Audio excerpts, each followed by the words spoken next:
Hello and welcome to our new video. Today, we're focusing on a game changer for all you Shopify store owners out there, Gempages.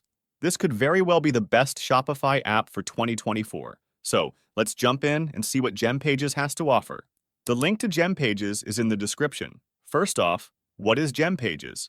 Simply put, it's a dynamic page builder for Shopify that's been making waves. With a drag-and-drop interface, it promises to make page design a breeze, no coding required. Now let's talk pros. Its ease of use. It's incredibly user-friendly, which is great whether you're a Shopify veteran or just starting out. But it's not just about being easy to use. The customization options are vast. You can tweak everything to fit your brand's vibe, from fonts and colors to layouts and images. And if you're ever short on ideas, there's a slew of professional templates to choose from. These are not just any templates. They're designed to convert, ensuring your store not only looks good, but also performs. Now, let's talk performance. Gempages is designed for speed, ensuring your pages load quickly, which is crucial for keeping those potential customers engaged. However, it's not all roses. There's a learning curve, especially if you're new to page builders.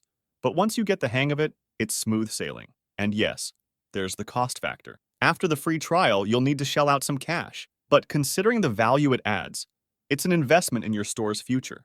So, should you try Gempages? If you're serious about taking your Shopify store to the next level, then absolutely. It's user-friendly, packed with features, and it could genuinely transform your online store. Thanks for watching. Hope to see you again.